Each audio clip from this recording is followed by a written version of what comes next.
Hello friends, नमस्कार।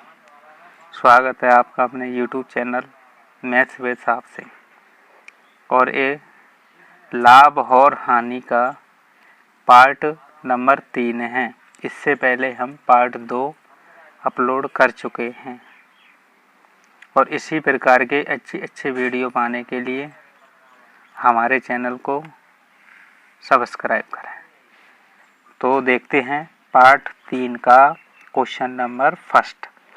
एक विक्रेता ने साइकिल का मूल्य 1000 रुपया अंकित किया और उस पर 20%, 10% और 5% की क्रमिक छूट देकर उसे बेच दिया। इस प्रकार उस विक्रेता ने 14% का लाभ कमाया। साइकिल का लागत मूल्य कितना है? लागत मूल्य का मतलब होता है कि साइकिल को वो कितने रुपए में लेके आया। छूट लेने के बावजूद भी उसने 14% का, किसने? दुकानदार ने। उसको कहते हैं विक्रेता। जरा देखो 20% की क्या है? पहली छूट है। फर्स्ट छूट कितने की है? 20% की, तो 80%। सेकंड छूट कितनी है? 10%,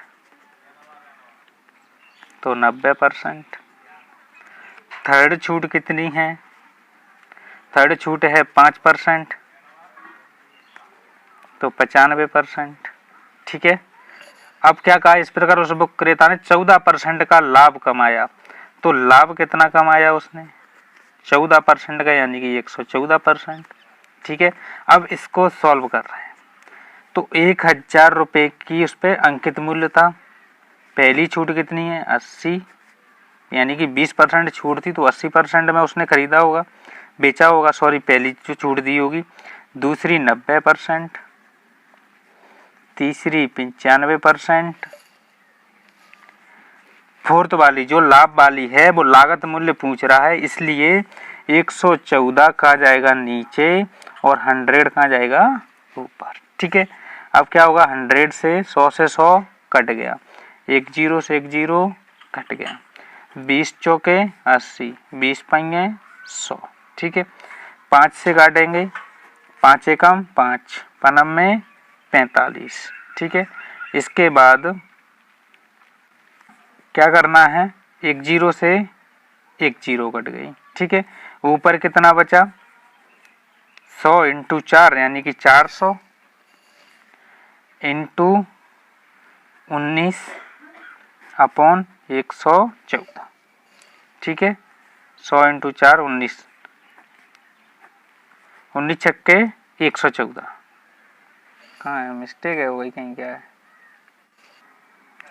हाँ, ये मिस्टेक हो गई थी। अपन ने क्या किया? इस 9 को नहीं उतारा है। ठीक है। 19 छक्के कितने हो गए? 114। ठीक है। 3 से काट देंगे, 3 3 9 और 3 दूनी 6। 2 से काट देंगे, 2 दूनी 4, 200, 230 600।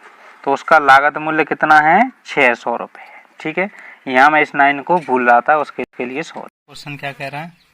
एक आदमी 20% की छूट दिए जाने पर एक घड़ी की खरीद पर 15 रुपये बचाता है। यानी जब उसको 20% की छूट दी गई तब उसने 15 रुपये बचाए। तो यानी 20% की वैल्यू 15 रुपये के बराबर है। ठीक है। तो उसने घड़ी के कितने रुपए चुकाए? यानी 100% दाम पूछ रहा है। तो 1% की वैल्यू कितनी है? 15/20। 100% की वैल्यू कितनी है? 15/20 इंटू 100, तो 20 पंगे 100 और 15 पंगे 75। यानी उसने कितने रुपए चुकाए? उसके घड़ी के 75 रुपए चुकाए। ठीक है।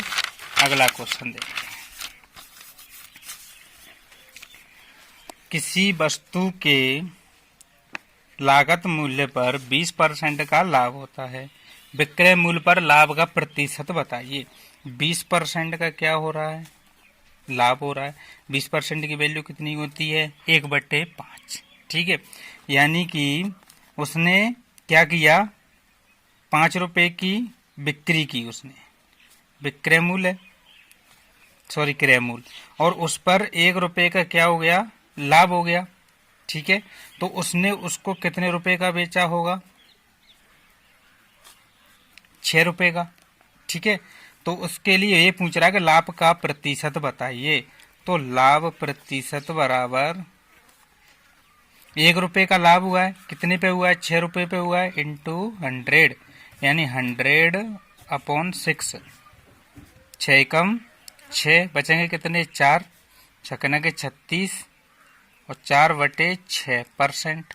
इसको अपन काट सकते हैं, 2 दूनी 4 और 2 तिया 6, 16 सही 2/3% इसका लाभ है। ठीक है, अगला क्वेश्चन देखते हैं। आप देख भी रहे होंगे इतने सारे वीडियो आ गए हैं, उन सभी में एक ही कॉन्सेप्ट आया है, और वो कॉन्सेप्ट कौन सा है, यही वाला। इसमें फॉर्मूले का मैंने कहीं भी यूज नहीं किया है। अगला क्वेश्चन, किसी वस्तु के लागत मूल्य और बिक्री मूल्य, लागत मूल्य अनुपात दिया है, जो लागत मूल्य है रेशियो विक्रय मूल्य, इसका अनुपात कितना दिया है, 2 रुपये की लेके आए, 3 रुपये की बेच दी, लाभ कितने का हो गया, 1 रुपये का। ठीक है, और कितने % लाभ प्रतिशत पूछ रहा है, वो क्या पूछ रहा है, लाभ प्रतिशत। शायद ऐसा क्वेश्चन मैंने पिछली वीडियो में बताया है, तो आप इसको कर सकते हो। ठीक है, लाभ कितने का हुआ, 1 रुपये का, कितने पे हुआ, लागत मूल्य पे होगा, इंटू 100, 2 पहिए 10, कितने का लाभ हो गया, 50% का क्या हो गया, उसको लाभ हो गया। ठीक है, ये क्या है अपना आंसर है। अगला क्वेश्चन देखते हैं। यदि सामान्य मूल्य वाली 73 वस्तुओं का कुल क्रय मूल्य 5110 रुपये तथा ऐसी 89 वस्तुओं का कुल विक्रय मूल्य 5607 रुपये है, यानी अपन देखो यहां से, तो 73 वस्तुओं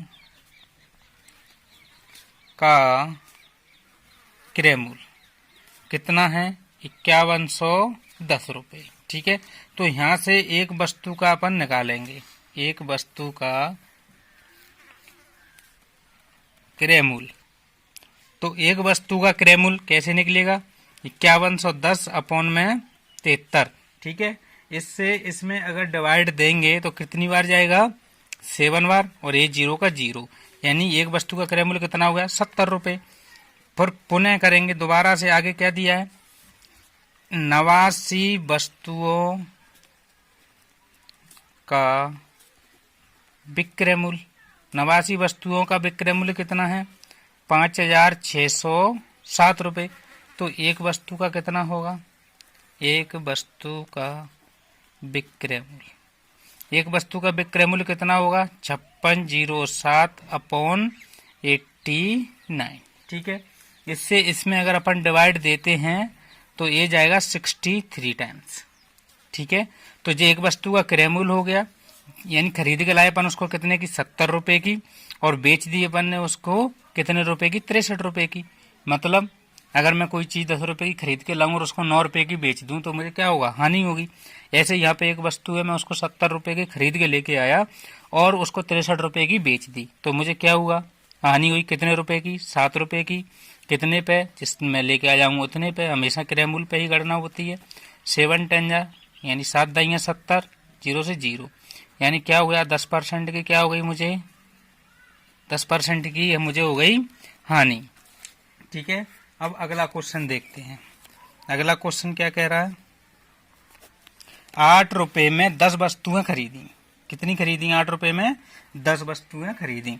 इसको जरा मेथड से देखो, ये 8 रुपये है ऊपर और ये 10 वस्तुएं। ठीक है, 8 रुपये में 10 वस्तुएं खरीदी, यानी कि ये 100% है। ठीक है, कितना है, 100% है। अब मैं यहाँ से एक की वैल्यू निकालूं, एक की, एक वस्तु की, तो 100 तो पहले से ही है। जब ये इधर आएगा तो 10 कहाँ पहुंच जाएगा, ऊपर, और 8 कहाँ आ जाएगा, नीचे। ठीक है, अब आगे पूछ रहा है कि 10 रुपये में 8 वस्तुएं बेची। ये 10 रुपये, नीचे क्या है, 8 वस्तुएं हैं, तो क्या करना होगा, 100 गुणा 10/8 इंटू 10/8। ठीक है, अब कट नहीं रहा है तो पहले ऊपर ऊपर का मल्टीप्लाई कर लो, आसान है। 100 जे हैं, 100 जे हैं, 2 जीरो और बढ़ा दो, अपॉन में कितना कर दो, 64 कर दो। ठीक है, तो अगर इसको इससे अपन काटेंगे तो 156 पॉइंट कितना आएगा, 25। ठीक है, ये क्या हो गया, इतने रुपए की उसने बेच दी। ठीक है, यहाँ पे क्या था, क्रय मूल्य कितना था, यानी खरीद के लाए थे 100 रुपए की, बेची कितने की 156.25 रुपये की। जब कोई वैल्यू नहीं देती तो उसको 100 रुपये ही माना जाता है। तो उसका लाभ कितना हो गया, तो लाभ प्रतिशत निकालना है। 156.25 में से 100 घटाएंगे तो 56.25 अपॉन में 100 इंटू में 100, 100 से 100 कैंसिल, तो क्या हो गया 56.25% का क्या हो गया, उसको लाभ हो गया। ये क्या हो गया, उसका आंसर हो गया। ठीक है, अगला क्वेश्चन देखते हैं, बहुत अच्छा क्वेश्चन है। एक व्यापारी ने 200 अंडे खरीदे। कितने अंडे खरीदे, 200 अंडे खरीदे। ठीक है, अब उनमें से 38 अंडे टूट गए, तो 200 में से 38 अंडे क्या हो गए, टूट गए। तो कितने बचे, 162 अंडे बचे। ठीक है, अब आगे कह रहा है शेष उसने 4.8 रुपये प्रति दर्जन की दर से बेच दिए। यानी कि उसने जब बेचे तो 162 अंडे जो थे उसने 4.8 रुपया प्रति दर्जन, यानी कि ये दर्जन आ गया।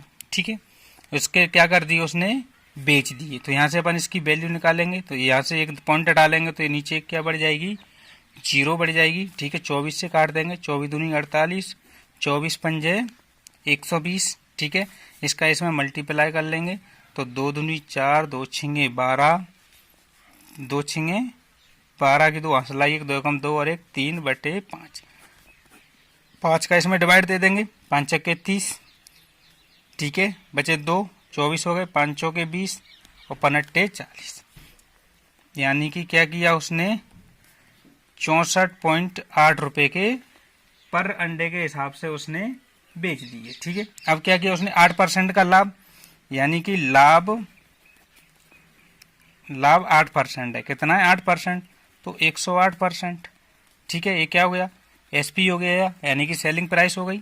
तो क्या करूंगा मैं, 108% की वैल्यू मुझे दी गई है, कितनी दी गई है, 64.8। ठीक है, अब मुझे निकालना क्या है, कुल निवेश कितना था, मैं अंडे कितने के लेके आया, 100% निकालना है। तो यहाँ से मैं 1% निकालूंगा। 1% कैसे आएगा, 64.8 अपॉन में 108। जब मुझे यहाँ से 100% निकालना है तो 64.8 अपॉन में 108 इंटू में 100। पॉइंट से पॉइंट हटा दिया तो यहाँ 0 आ गई, 1 0 से 1 0 कट गई, ये यहाँ से 6 बार में कट गया। ठीक है, तो इसका क्या आ गया, 60 रुपये, यानी कि 60 रुपये के अंडे खरीदे थे और बेच कितने के दिए, 64.8 रुपये के। तो ये अंडे का कुल निवेश पूछ रहा है, तो ये कुल निवेश हो गया। थैंक यू, धन्यवाद। मिलते हैं अगले पार्ट।